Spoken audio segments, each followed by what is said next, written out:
go. Here's the Hilti GPR tool.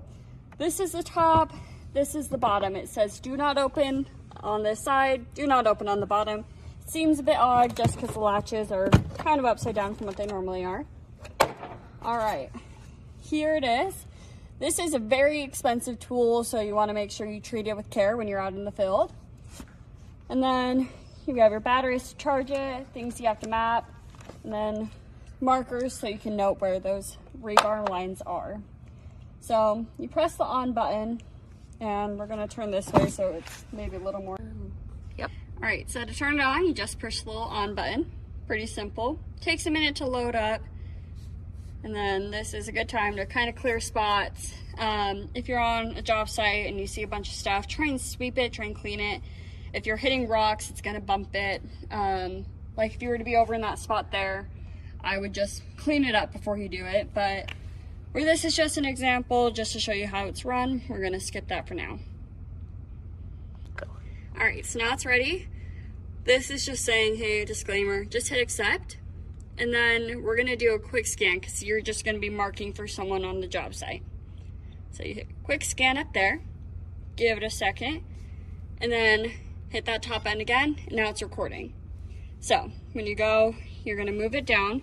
You're gonna watch that blue, and then you'll notice when something's there. So I'm seeing quite a few things down there. This isn't a very clean reading, but it's just because we haven't gotten it set yet. So right now you see our kind of purple line is up here. You're gonna wanna move that down there because you wanna see what's down here. So you hit the little down arrow, and you can see it kind of cleaning up along the top. So these are all horrible, sorry. And then if you want to get it a little more precise, there's a dashed purple line down here. If you press this side button, it'll close it up, or if you push it down, it'll open it up. So we're gonna close it up just because I want to see this reading right here. So we're not getting any clear ones, super good ones. It just shows that there's probably a few things down there. But if you find a good one, then you'll take your little marker and you'll draw a line from here to there, and that'll get that. And then we'll also do one from this direction just to see if we can get a clearer one. So we'll start again. All right. Not as many good ones here either, but let's see if we can clean it up a touch more when we get over here. So right here, there's kind of bigger chunks. It's more of a consistent line. I'd probably mark it here. Let me go see if I can find a better one. Go. So I came to a new location just so I can see if I can get a more clear one to show you what the rebar looks like. Right here, you see a very clear line and a dot down here.